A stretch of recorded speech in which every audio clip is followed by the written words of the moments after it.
गुरुर्देवो महेश्वर गुरुर्साक्षात् परब्रह्म तस्मै श्रीगुरवे नमः। कृष्णाय वासुदेवाय हरये परमात्मने प्रणतः क्लेशनाशाय गोविन्दाय नमो नमः।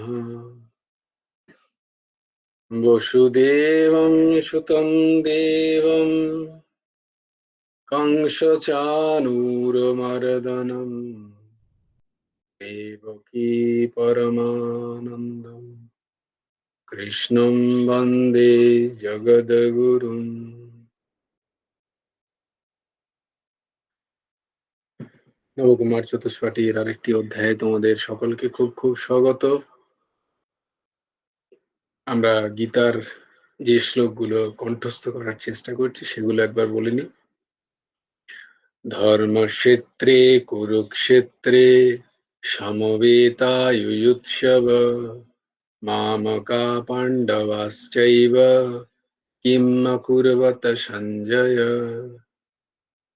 यत्र योगेश्वर कृष्ण यत्र पार्थ धनुर्धरः तत्र श्रीर्विजयो भूतिर्ध्रुवा नीतिर्मतिर्मम।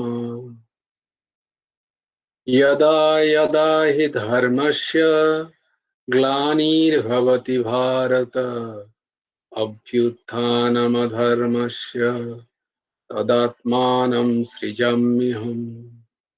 परित्राणाय साधूनां विनाशाय च दुष्कृतां धर्म संस्थापनार्थाय সম্ভবামি যুগে যুগে। বেশ, তাহলে আমরা ছিলাম কোথায়? আমরা সমাপ্ত করেছিলাম কর্মযোগ। শ্রীমদ্ ভগবদ গীতার 3টি অধ্যায় আমরা সমাপ্ত হয়েছে আমাদের। কি কি কে বলবে? কন্যা কুসুম বলো, আমরা কোন কোন অধ্যায় পড়েছি শ্রীমদ্ ভগবদ গীতার? 3টে অধ্যায় যে পড়েছি তার নাম কি? অর্জুন বিষাদ যোগ, বাহ, আর সাংখ্যযোগ এবং কর্মযোগ। ভেরি গুড, ভেরি গুড, খুব সুন্দর। আমরা প্রথম অধ্যায় ছিল অর্জুন বিষাদ যোগ বা বিষাদ যোগ। বিষাদও যে যোগ হতে পারে সেটা একমাত্র গীতাই দেখিয়েছে। Depression yoga, so depression also can be a yoga. তো বিষাদ যোগ, তারপরে হচ্ছে সাংখ্য যোগ। সাংখ্য মানেও হচ্ছে জ্ঞান, সাংখ্য মানেও হচ্ছে জ্ঞান। তো সাংখ্য যোগ বা সেখানেও আমরা জ্ঞানই প্রাপ্ত হয়েছি। এবং তারপরে দেখেছি কর্মযোগ। কর্মযোগ হচ্ছে 3য় অধ্যায়। আমরা বিশদভাবে সুন্দর করে সেগুলো পড়েছি, যদিও আমাদের কিছুই মনে নেই। তাই একটু একটু করে আমরা যখনই নতুন অধ্যায় শুরু করব, তাই আমরা একটু দেখে নেবো বিষাদ যোগ কেন না। ওই যে তোমাদের উদাহরণ দিয়েছিলাম যে এটা বাঙালিরাই করে বেশিরভাগ, একটু তিতো খায় সবসময় পাতে, ভাতের পাতে একটু তিতো। সেই তিতো স্বরূপই ভগবান এখানে সেটা এন্ডোর্স করছেন সেই প্লেটটাকে আর কি। তো একটু তেতো খাও তাহলে সবটা ভালো লাগবে। বিষাদ যোগে একটুখানি গেলে তাহলে জ্ঞান আমাদের ভালো লাগবে, নাহলে জ্ঞান ভালো লাগে না। জ্ঞান ভালো লাগে না। তেতো মানে বিষাদ আসতে হবে, বৈরাগ্য আসতে হবে, বিতরাগ হতে হবে, তবে গিয়ে জ্ঞানের কথা আমাদের ভালো লাগে। তো প্রথম অধ্যায়ে আমরা দেখেছিলাম অর্জুন যুদ্ধক্ষেত্রে আত্মীয় স্বজনকে হত্যা করতে চাইছিলেন না, তাদেরকে দেখে বৈরাগ্য উৎপন্ন হয়েছিল। তাহলে বৈরাগ্য না এলে তত্ত্ব কথা ভালো লাগে না, জ্ঞানের কথা ভালো লাগে না, তৃপ্তিও আসে না। তাই জন্য প্রথমে বিষাদ বা বৈরাগ্য। তারপরে দেখেছি আমরা সাংখ্যযোগ। হ্যাঁ, গীতার 2য় অধ্যায় হচ্ছে সাংখ্যযোগ। সেখানে আমরা কি পেয়েছি? সাংখ্য মানে জ্ঞান, সেটাও সেখানে আমরা জ্ঞান কি পেয়েছি? নিত্য অনিত্য বস্তুর জ্ঞান আমরা সেখানে প্রাপ্ত হয়েছি। আত্ম অনাত্ম কি, আমরা যে দেহ নই, আমরা যে দেহাতীত কোন একটি সত্তা, সেটা আমরা সেখানে বুঝতে পেরেছি। এই জগৎ কি, প্রকৃতি কি, ভগবান কি, পরমাত্মা কি, আত্মা কি, এই সমস্ত বিষয় নিয়ে আমরা সেখানে খানিকটা জ্ঞান প্রাপ্ত হয়েছে। এবং সেখানে আমরা দেখেছি ভগবান অর্জুনকে বলছেন ক্লীবতা ত্যাগ করো, ক্লীবতাটাকে ত্যাগ করো। বিভিন্ন রকম যে ক্লীবতা আসে আমাদের মধ্যে, ক্লীবতা মানে হচ্ছে আমাদের মধ্যে কাওয়ার্ডনেস। আমরা কোনো একটা বড় কাজ করতে গিয়ে নিজেরাই আগে এই ভাবি যে আমরা কি পারবো করতে, আমরা কি পারবো করতে। তো এই কাওয়ার্ডনেসটাকে প্রথমেই ভগবান বলছেন এই ক্লীবতাকে তুমি ছড়াও অর্জুন। তোমার মধ্যে এই যে কাপুরুষতাটাকে ছড়াও, এবং যেটা বলছি সেটা তুমি পারবে, তুমিই পারবে। কোনো পশুর জন্য আমি বলছি না, কিন্তু আগে তুমি তোমার মধ্যের যে ক্লীবতাটাকে সেটা সরাও, এবং তুমি আগে জানো যে তুমি কে, হু আর ইউ। তাই জন্য সেখানে সাংখ্যযোগে ভগবান প্রত্যেক জীব তার যে অনন্ত অচিন্ত শক্তির আধার সে, এবং সে যে চাইলে সবকিছু পারে, সেইটা ভগবান সেখানে তাকে সেই জ্ঞানটা দিচ্ছে যে তুমি হচ্ছে সেই অবিনাশী পরমাত্মার অবিনাশী আত্মা। তুমি তুমি বিনাশী নও, তুমি নিজেকে শরীর ভেবে তুমি নিজেকে বিনাশী সমস্ত কাজকর্মে নিজেকে লিপ্ত করছো, এবং নিজের অস্তিত্ব, নিজের স্বস্বরূপকে ভুলে গিয়ে তুমি বারবার এই সংসারটাকে সত্যি মনে করে এই এই 84 লক্ষ জনিতে বারবার পাপ কাজ করছো, পুণ্য কাজ করছো তোমার অহং থেকে, এবং তুমি এইখানে ঘুরে বেড়াচ্ছ। তো তুমি অবিনাশী, তো তুমি ছাড়া, তোমার সেই অবিনাশী তত্ত্ব ছাড়া বাকি যা কিছু দেখছো, শুনছো, খাচ্ছ, চাকছো, সম্পর্ক করছো, মানে স্পর্শ, শব্দ, রূপ, রস, গন্ধ, স্পর্শ, সব কিছুই কিন্তু বিনাশী। বিনাশী এই তত্ত্ব আমরা দেখেছি সাংখ্যযোগ। তারপরে বললেন যে অর্জুন বললেন যে তুমি তো সবই জ্ঞানের কথা বললে, তাহলে কেন তুমি আমাকে কর্মের লিপ্ত হতে বলছো? তখন ভগবান বলছেন যে জ্ঞান ততক্ষণ সিদ্ধপ্রাপ্ত হবে না যতক্ষণ সেটা কর্মযোগের মধ্যে দিয়ে না যায়, যতক্ষণ না সেটা কর্মযোগের মধ্যে দিয়ে না যায়। তাই কর্মযোগের বিস্তৃত ব্যাখ্যা ভগবান সেখানে করলেন যে কর্মযোগ কি না, নিষ্কাম কর্মযোগ। নিষ্কাম কর্মযোগ হচ্ছে আমাদের সেই জ্ঞানকেই প্রতিষ্ঠিত করবে। এই জীব তুমি কর্ম করে চলো, ভগবান তোমাকে মজুরি নিশ্চয়ই দেবেন। তুমি কর্মের ফলের আশা করো না, উদ্দেশ্য রাখো নিশ্চয়ই, কিন্তু তার ফল প্রাপ্তিতে নিজেকে জড়িয়ে ফেলো না। কিরম কর্ম করবে না, বিষ্ণু প্রীতার্থে, শ্রী ভগবানের তৃপ্তির জন্য কর্ম করবে। কারণ যজ্ঞ বই বিষ্ণু, সেই যজ্ঞ তুমি করবে কার জন্য? কারণ সেই যজ্ঞ হচ্ছে বিষ্ণু স্বয়ং। তাই বিষ্ণুর পিতার্থে তুমি কর্ম করো।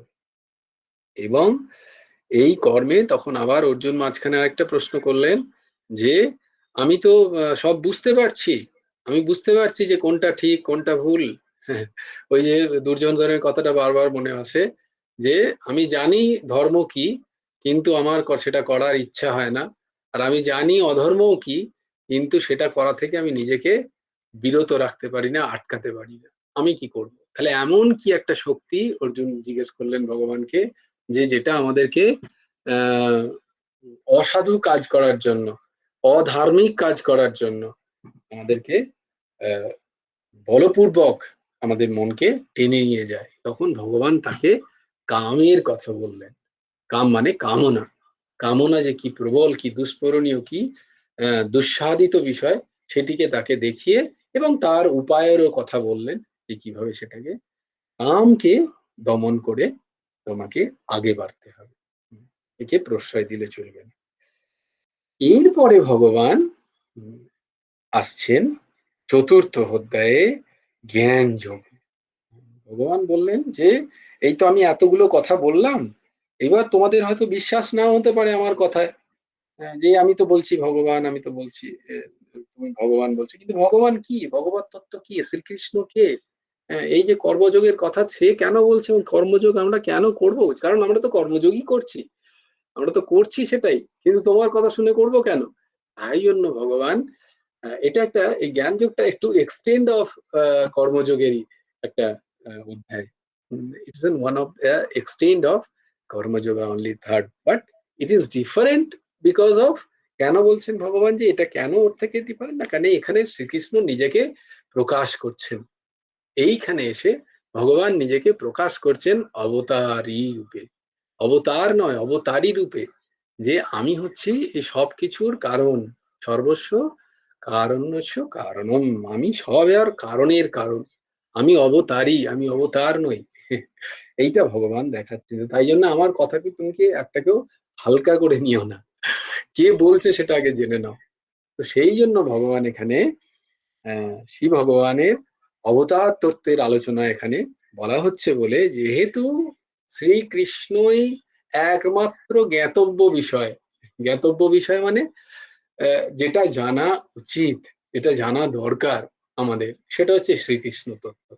তাই সেই শ্রীকৃষ্ণ তত্ত্বের এখানে প্রকাশ হচ্ছে বলে এটাকে জ্ঞান যোগ বলা হয়। আবার এখানে অনেক সময় এটাকে আহ কর্ম, জ্ঞান এবং সন্ন্যাস যোগও বলা হয়। জ্ঞান কর্ম সন্ন্যাস যোগ এরকম নামও দেয়া হয় চতুর্থ অধ্যায়টি, মূলত জ্ঞান যোগ। হ্যাঁ, তাই জন্য এটাই হচ্ছে যথার্থ জ্ঞান, ভগবান শ্রীকৃষ্ণকে জানাই হচ্ছে সেই তত্ত্বকে জানাই, শ্রীকৃষ্ণ তত্ত্বকে জানাই হচ্ছে যথার্থ জ্ঞান। গীতার জ্ঞান যোগে তাই ভগবান কৃষ্ণকে চেনা যায়, এইখানে আমরা কৃষ্ণকে চিনতে পারবো, যে তিনি কি, তার কাজ কি, তিনি কি করছেন। এই যে আমরা যে শ্লোকটা মুখস্থ করছি সেটাও চতুর্থ অধ্যায়তেই আছে, যদা যদা হি ধর্মস্য, কেন ভগবান নিজে আসেন, সেটাও ভগবান সেখানে প্রকাশ করছে। তাহলে আজকে আমরা চতুর্থ অধ্যায় জ্ঞান যোগ বা জ্ঞান কর্ম সন্ন্যাস যোগ, এই দুটো নামই আছে, তার প্রথম শ্লোকটি পড়বো এবং তার মানে বোঝার চেষ্টা করবো। না, সবাই আমার সাথে সাথে উচ্চারণ করো। ওম শ্রী পরমাত্মনে নমঃ। अथ चतुर्थाध्याय ज्ञान कर्म संन्यास योगः। श्री भगवानुवाच इमं इमं विवस्वते योगम् इमं विवस्वते योगम् प्रोक्तवानाहमव्ययम् प्रोक्तवानाहमव्ययम्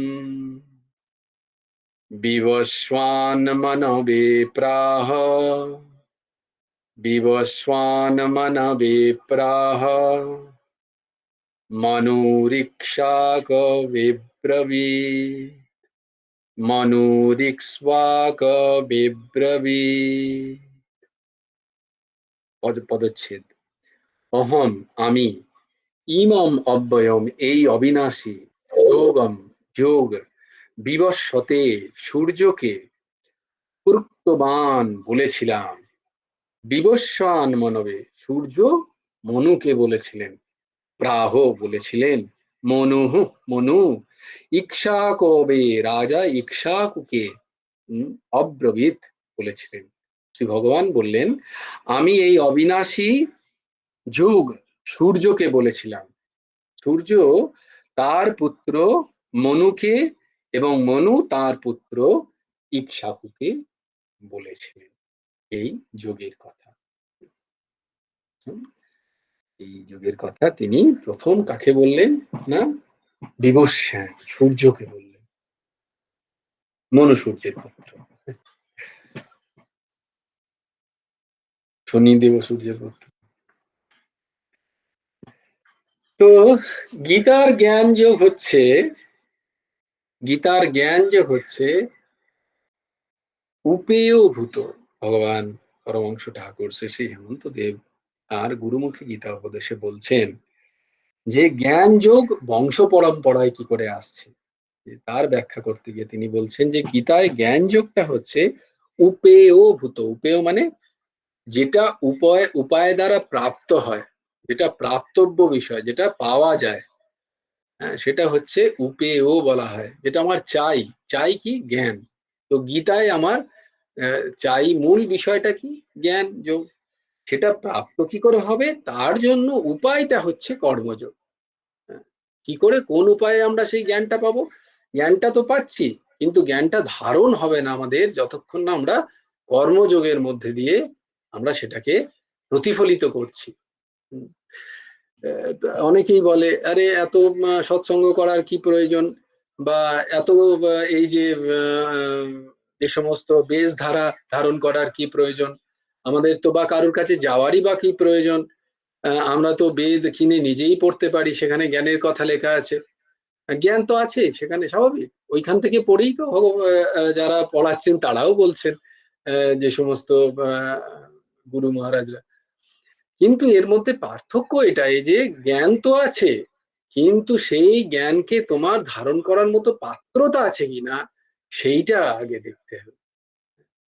সেই পাত্রতা তোমাদের একদিন উদাহরণ দিয়েছিলাম, মনে আছে যে বাথরুমে জল খোলা আছে, বালতিও আছে, কিন্তু তাতে জল নেই কেন, তার বিভিন্ন সেইটা আছে। আমাদের জ্ঞান তোমরা আছে ওখানে, সব বইতেই জ্ঞান, ভরপুর জ্ঞান আছে, কিন্তু সেটা পড়লেই কি আমাদের সেই জ্ঞান হয়ে যাবে? না, হবে না। তাহলে জ্ঞানটাকে কিভাবে হবে সেটা আমাকে ওই গুরুদেব বলে দেবেন, যে তোমার এই জ্ঞানের তোমার পাত্রতা, তোমার এতটা পাত্রতা হয়েছে তাই জন্য তুমি এইটুকু জ্ঞান নাও, তুমি সেটাকে ধারণ করতে পারবে। তারপরে তোমার পাত্রতা অনুযায়ী আস্তে আস্তে আস্তে গুরুদেব সমস্ত জ্ঞান আস্তে আস্তে তার প্রতি তাকে সেই পাত্রে তিনি রক্ষা করেন। কিন্তু পাত্রতাটা তো চাই, সেই পাত্র তৈরি করতে হলে কর্মযোগের প্রয়োজন। সেই পাত্রতা তৈরি হতে গেলে কর্মযোগের প্রয়োজন। কর্মযোগ না হলে জ্ঞান আমরা শুনেও ধারণ করতে পারবো না। জ্ঞান আমরা শুনবো বুঝবো, কিন্তু আমাদের ধারণ হবে না, আমাদের প্র্যাকটিক্যালি আমরা সেটাকে ব্যবহার করতে পারবো না। তাহলে কি লাভ হলো? সময়টার অপব্যবহার হয়ে গেল, তাই না? সময় অত্যন্ত অত্যন্ত মূল্যবান, সেই সময়টার কেউ অপব্যবহার করো না। এই মনুষ্য শরীরে এসে সময় খুব মূল্যবান। অর্থাৎ একটা হচ্ছে সাধ্য, কোনটা সাধ্য? না, জ্ঞান হচ্ছে সাধ্য, আর কর্মযোগ কি? সাধন। সাধ্য সাধন তো তোমাদের তোমাদের বুঝতে পেরেছো। সাধ্য হচ্ছে সাধ্য হচ্ছে তোমার ভাত, তোমরা ভাত খাবে ধরো, ভাতটা ভাল লাগছে না, না রসগোল্লা, রসগোল্লা, রসগোল্লাটাই সাধ্য। তাই সাধন কি কি? না, ছানা চাই, দুধ চাই। দুধ খেলে কি রসগোল্লার স্বাদ পাবো? পাবো না। তাহলে দুধ, এগুলো সমস্ত সাধন। দুধ, দুধ থেকে ছানা হবে, ছানা থেকে সেটা একজন কারিগরকে দিয়ে রসগোল্লা তৈরি করাতে হবে।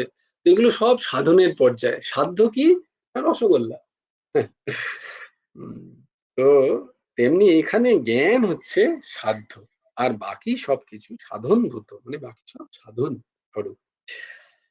এই সাধনকে আমরা যদি অনুসরণ করি, আমরা যদি প্র্যাকটিস করি, সাধন মানে প্র্যাকটিস। সাধা, যিনি যা সাধা হয় তাকে, সাধা মানে প্র্যাকটিস, যা সাধা হয় সেটাকেই বলে সাধন। যে সাধে তাকে বলা হয় সাধক, the practitioner. So everybody is practitioner, না? তো এই হচ্ছে ব্যাপার। তো এই যে পূর্বে শ্রী ভগবান সূর্যকে বলেছিলেন, এবং সূর্যকে বলার উদ্দেশ্য যে এই যোগের সাহায্যে তদীয় বংশাবলী, সেই বংশাবলী শক্তিশালী হয়ে প্রকৃষ্ট রূপে প্রজাপালনাদি রাজকার্য নির্বাহে সমর্থ হবে। কারণ প্রজাপালন এবং রাজকার্য নির্বাহ করার কথা কেন বলছেন এখানে? রাজকার্য করা মানে সেটা হচ্ছে সরাসরি কর্মযোগ, তাই না? রাজকার্য মানে সরাসরি কর্মযোগ, সেখানে প্রজাপালন মানে কর্মযোগ। সেখানে শুধু যে জ্ঞানের উপাসনা, বা শুধুমাত্র বসে জপ ধ্যান আদি আদি, বা জ্ঞানের প্রকৃষ্টতা বাড়ানো, বা জ্ঞানের কি বলবো, more sharpening your brain, it's not like that. তোমাকে ডাইরেক্ট সেখানে প্রজাপালন করতে হচ্ছে, তোমাকে রাজ্য সেখানে পালন করতে, রাজ্য মানে কি, এখানে তুমি বলো আমার তো এখন রাজ্য নেই, হ্যাঁ তুমিও রাজ্য, তুমি যে সংসারে আছো, তুমি যেখানে আছো সেখানে তোমার প্রজা পালন হচ্ছে কি হচ্ছে না? প্রত্যেকে কিছু না কিছু তার প্রজা পালনের কাজ করছে। তো নিজেদের রাজত্ব তো আছেই একটা, প্রত্যেকের একটা নিজের রাজত্ব আছে। তো সেই রাজত্ব যাতে মানে আমাদের সেই কর্মবেষ্টি, মানে আমাদের যে কর্মের যে জায়গাটা, কর্মের যে ক্ষেত্র, হ্যাঁ, সেই জায়গাটা আমরা কিভাবে সেটাকে কাজ করব, সেখানে সেই জ্ঞানটা প্রাপ্তি হতে হলে আমাদের এই কর্মযোগের অত্যন্ত প্রয়োজন। এবং তার অনুপ্রেরণা পাই কোত্থেকে আমরা? না, প্রথম অনুপ্রেরণাটা পাই হচ্ছে সূর্যের কাছ থেকে। Because we wake up in the morning by sunlight, right? Because the sun rises, and যেহেতু সূর্য সকালবেলা উঠে আমাদেরকে ডাকে, ওঠো ওঠো দিন হয়ে গেছে, এবার কাজ করতে হবে, তাই না বলো? দিনের মানে কি? কাজ, কাজ করা, কিছু না কিছু কাজ করা। তো সূর্য তাহলে আমাদের কর্মের প্রেরক। এটা কিন্তু, এটা শুধু সনাতনী পরম্পরা বা বৈদিক পরম্পরা ছাড়াও all over the world, all philosophy, সমস্ত ধর্মপন্থা কিন্তু সূর্যকে কর্মের প্রেরক হিসাবে পুজো করেছেন, আরাধনা। হম কলাবিকা ভালো বলেছে যে কিন্তু যারা রাত্রে কাজ করে তাদের কি? তারাও সূর্যের থেকে শক্তি পেয়ে তারপরে রাত্রে খরচা করতে যাচ্ছে। সকালবেলা ঘুমায় না, তার আগে বেশ খানিকটা এনার্জি তো কালেক্ট করে তারপরে খানিকটা ঘুমোয়। তো রাত্রে, রাত্রে it is basically drain, it's রাত্রে কাজ, রাত্রে কর্মের ওটা হচ্ছে বিলম্ব, মানে ইট is not good for health. রাত্রে কাজ মানে সেটা তোমার শরীরের জন্য একেবারেই ঠিক নয়। এটা সৃষ্টিতে যেমন ভগবান তৈরি করেছেন, রাত্রে জেগে থাকলে, তুমি যেমন রাত্রে জেগে থাকো, তোমার ব্রেনের অতটা তীব্রতা বাড়বে না যদি তুমি সকালবেলা জাগো। এটা একদম proven, it is not by proven by শুধু আমাদের ঋষি, এটা proven by all scientist. Generally উল্টোটাই হয়, আমরা রাত্রে জেগে থাকি, পড়তে আমাদের ভালো লাগে, কারণ আমরা তমগুণী। তমগুণী মানুষ তো আমরা। সত্যগুণী যারা, তাদের যাদের চিন্তা চেতনা স্থির হয়, তাই জন্য আমরা অত্যন্ত পড়াশোনা করে নিই, খুব বড় বড় হাই ক্লাস জায়গাও পৌঁছে গিয়ে আমাদের মূল যে ভেতরটা সেটা কিন্তু স্থির আমরা করে উঠতে পারি না। তার ফলে যত সমস্যার কারণ হয়। হয়তো খুব উচ্চ স্তরে কেউ গেছে, is very intelligent, very sharp, but তার ভেতরটা কিন্তু শান্ত নয়। Still she or she is unhappy, then she is searching something else.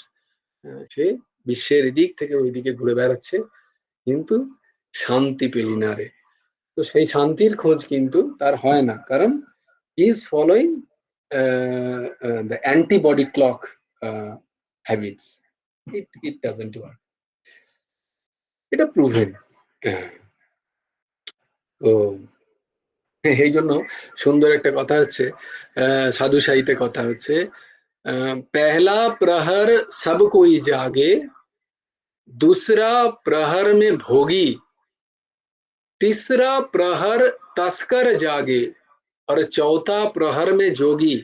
আগে হালাকি তোমাদের আমি বলে দিই, এই যে যে বলছে এই দাস হচ্ছে সবচেয়ে বড় ভোগী, কারণ সে বেশিরভাগ সময় ওই দুসরা প্রহরে জেগে থাকে। তো এর মানে যারা শুনছো তারা ভেবে নিও না যে আমি যোগী। কিন্তু সাধু সাহির কথাটা হচ্ছে এরকম, বলে কোন প্রহর? প্রহর মানে হচ্ছে 3 ঘন্টা একটা প্রহর হয়।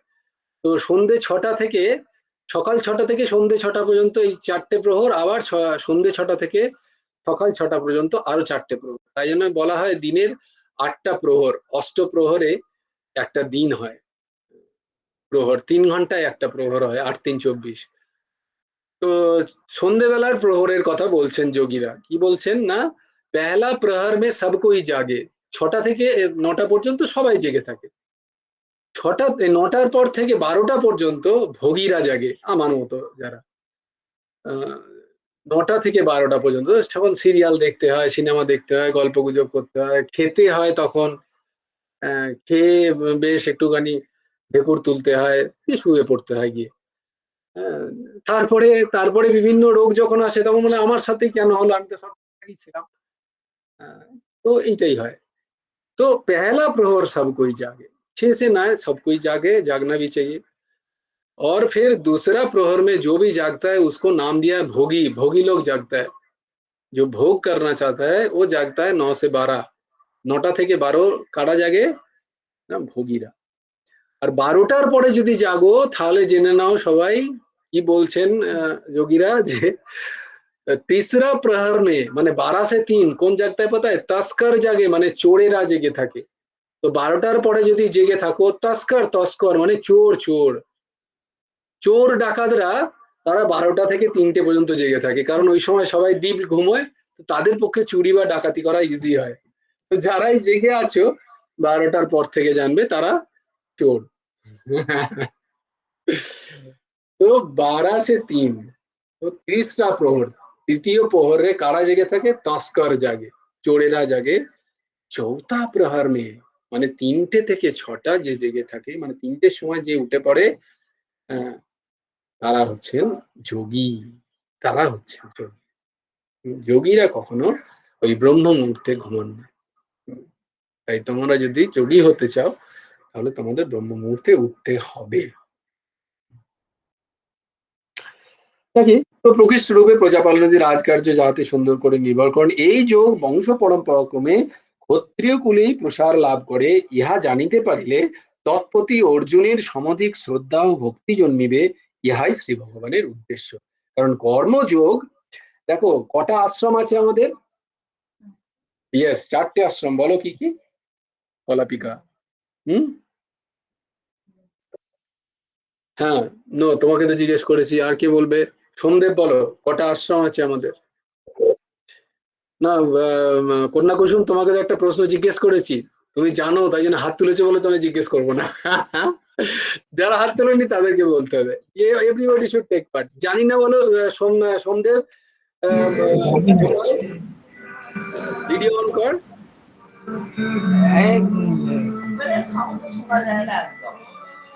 খালি গায়ে আছি, তুই খালি গায়ে ক্লাস করতে বসেছিস?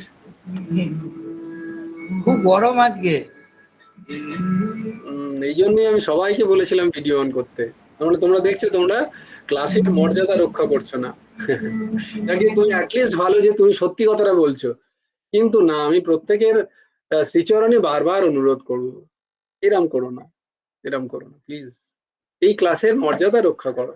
তোমাদের আমি অনুমতি, প্রত্যেককে আমি অনুমতি দেওয়ার আমি কে, তোমাদের বিবেক অনুযায়ী প্রত্যেককে বলেছিলাম তোমরা ভিডিও অফ করে করতে পারো ক্লাস, কিন্তু ক্লাসের অমর্যাদা করো না এরকম। এরকম হবে না, এ ঢুকবে না কিচ্ছু। এই ক্লাস যদি অমর্যাদা করে এই ক্লাস করো, এই ক্লাসের কোনো প্রতিপাদ্য তোমার মনের ভেতর ঢুকবে না।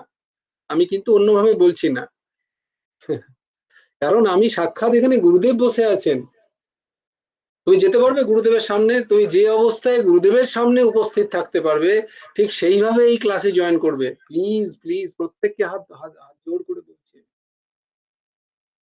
দেখো আমি এখানে নেই, আমি বারবার বলছি ক্লাস গুরুদেব পড়াচ্ছেন, পেছনে গুরুদেব বসে আছেন, দেখো শুয়ে, অন্যভাবে হেলে, অন্য কিছু করতে করতে, এইটুকু 8 ঘন্টা পারছি না আমরা, 8 ঘন্টার তিতিক্ষা নেই, মানে আখিরে কিছু লাভ হবে না যে। এরকম করতে নেই বাবা, আমি প্রত্যেকের কাছে বারবার হাত জড়ো করছি। বলো গোপাল বলো। एक भूल गया जी। হ্যাঁ বলেছে যে, বলছে 5 পাंडवेর নাম করো, বলে एक था युधिष्ठिर, एक था एक अर्जुन, तो एक हर एक भूल गया जी। মানে 3জনকে ভুলে গেছে, দিয়ে বলছে আরেকজন আছে ছিল, আরেকজন ছিল বলে একজনকে তো ভুলেই গেছি। হ্যাঁ গোপাল বল, বল চতুরাশ্রম কি কি আমাদের, আমার মনে পড়ছে না। আমাদের 4টে আশ্রম সেটা তো জানি নাকি।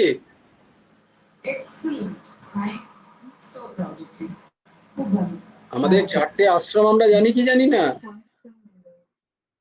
আমাদের 4টে আশ্রম আর 4টে বর্ণ, তাই না? কিন্তু তুই গায়ে জামা দিলি না? দূর কলা, কাল থেকে আসবোই না। হ্যাঁ দিদি বলো, সুপর্ণা দিদি। এক তো গরম করছে, তারপরে আবার তুমি জামা দিতে বলছো। হ্যাঁ দিদি বলো। বানপ্রস্থ, হ্যাঁ গৃহস্থ, বানপ্রস্থ, ব্রহ্মচর্য, সন্ন্যাস। বাহ বাহ বাহ, দিদির নাম তো বলেছে ক্রম অনুযায়ী, যদিও প্রথমে প্রথমে বানপ্রস্থ পাঠিয়েছে। প্রথমে Very good. ব্রহ্মচর্য, হ্যাঁ প্রথমে ব্রহ্মচর্য, তারপরে গৃহস্থ, তারপরে গার্হস্থ্য, তারপর বানপ্রস্থ, তারপরে বানপ্রস্থ, তারপরে তারপর সন্ন্যাস।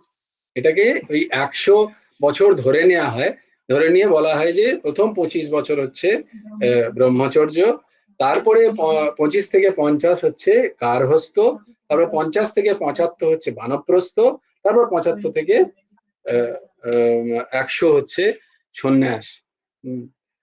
তো এই যে 4টে আশ্রম, এই 4টে আশ্রমের মধ্যে সব থেকে ইম্পর্টেন্ট আশ্রম কিন্তু গার্হস্থ আশ্রম, গৃহস্থ আশ্রম। সব থেকে ইম্পর্টেন্ট, ইয়েস, সব থেকে ইম্পর্টেন্ট আশ্রম হচ্ছে গৃহস্থ আশ্রম। কেন তোমরা বলবে কেন সন্ন্যাসকে বলা হয় না কেন? সমস্ত গৃহী তো সন্ন্যাসীদের পুজো করে, অবশ্যই তারা তো পূজনীয় বটেই, তারা নমনীয়, বন্দনীয়, পূজনীয়, কিন্তু আশ্রম হিসাবে গার্হস্থ আশ্রম হচ্ছে সব থেকে উচ্চ স্থানীয়। কেন? আর সন্ন্যাসও আসে, একজন সন্ন্যাসীও কোথা থেকে আসেন? সে তো ছাদ থেকে টপকে, মানে আকাশ থেকে টপকে আসে না, বা ভূমি থেকে ফুঁড়ে বেরোয় না, সে কোনো না কোনো মাতৃ জঠর থেকেই তার উৎপত্তি হয় সেই দেহের। তাই গার্হস্থ আশ্রম। আর এই 3টে ব্রহ্মচর্য, বানপ্রস্থ এবং সন্ন্যাস, এই 3টে আশ্রমের প্রতিপালন কে করে? গার্হস্থ আশ্রম। এই 3টে আশ্রম নিজেদের প্রতিপালন করে না, কিন্তু এরা 3জনই কিন্তু অর্থ উপার্জন করে না। এই অর্থ উপার্জনের দায়িত্ব একমাত্র গার্হস্থ, আর সেই সবাইকে খেতে দিচ্ছে, তাই জন্য তার উচ্চতা অবশ্যই থাকা উচিত। তাই জন্য এই গার্হস্থ আশ্রম এত ইম্পর্টেন্ট। তাই জন্য আমাদের ঠাকুরও ভেতর থেকে পরম বলেন আমি ন্যাংটা সন্ন্যাসী, এরকম বলতেন। বলতে আমাকেও সব সন্ন্যাস শিখিও না। আমি নেংটিধারী সন্ন্যাসীদের সঙ্গ করে এসেছি, গাছতলায় বহুদিন থেকেছি, কিন্তু দেখো তিনি সংসারীদের মতো, একদম ঘোর সংসারীদের মতো এসে তিনি মানে তার জীবনকে তিনি কাটাচ্ছেন। আমরা পরমহংস ঠাকুর রামকৃষ্ণ দেবকেও দেখেছি, তিনি সংসারে এসে সংসার ধর্মকে গ্রহণ করে গার্হস্থ্য ধর্মকে এত উচ্চতায় নিয়ে যাচ্ছেন, যে কতটা সেই গার্হস্থ্য ধর্মের যে যোগ সবচেয়ে তাদের পক্ষে সুগম, ভালো, উচিত, সেটা হচ্ছে কর্মযোগ, নিষ্কাম। কারণ তাদের তো কর্ম করতেই হবে। কর্ম মানে সরাসরি যে কর্ম, প্রত্যক্ষ যে কর্ম, যেখান থেকে অর্থের উপার্জন আছে, বিষয় আছে, যেখানে সরাসরি যুক্ত, সেই কর্ম তাদের করতেই হবে। তাহলে কিভাবে করবে? ওই নিষ্কাম। তাহলে গোপাল নিজে লিখে রাখো সোমদেব, যে আমাদের আশ্রম কটা? 4টে আশ্রম, ব্রহ্মচর্য, গার্হস্থ, বানপ্রস্থ এবং সন্ন্যাস। এই 4টে আশ্রম। এই আশ্রমের সব থেকে উঁচু আশ্রম হচ্ছে গার্হস্থ আশ্রম। এই আশ্রমের, সেই গার্হস্থ আশ্রমের সব থেকে সহজভাবে পালনীয় যে যোগ, সেটা হচ্ছে কর্মযোগ। আর যেহেতু ক্ষত্রিয় কুল, তাদের মূল উদ্দেশ্যই হচ্ছে তাদের গার্হস্থ, তারা তা না, প্রত্যেকে রাজা, তারা তাদের প্রজা পালনাদি তাদের মূল কাজ। না না না, ব্রাহ্মণরাও গার্হস্থ হতেন, বেশিরভাগ ঋষি মুনি ঋষি তো গার্হস্থ।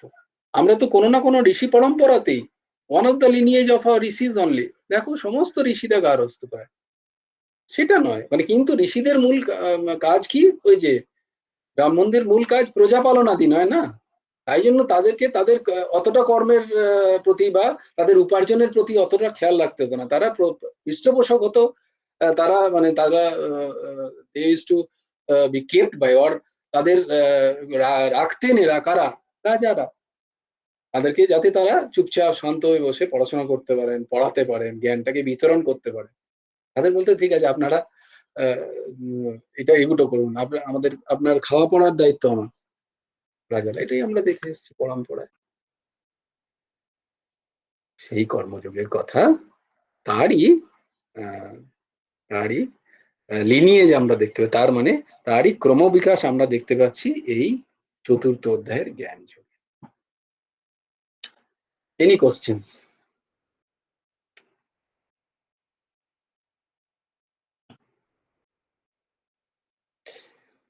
No questions? ভেরি গুড, তাহলে আমরা চলে যাই নামে। রাধে শ্যাম রাধে শ্যাম, শ্যাম শ্যাম রাধে রাধে, রাধে কৃষ্ণ কৃষ্ণ কৃষ্ণ রাধে রাধে, জয় গুরু রাধে শ্যাম। জয় জয় পরমংশ ঠাকুর শ্রী শ্রী হেমন্ত দেব জিউর জয়। আপন আপন গুরু ভগবানের জয়। জয় গুরু রাধে শ্যাম। শ্রী হেমন্ত দেবার্পণমস্তু। হরি ওম তৎসৎ। সবাই ভালো থেকো, সুস্থ থেকো, কালকেও ক্লাস হবে, আমরা কালকে আবার দেখা হবে। বেশ, সবাই ভালো থেকো।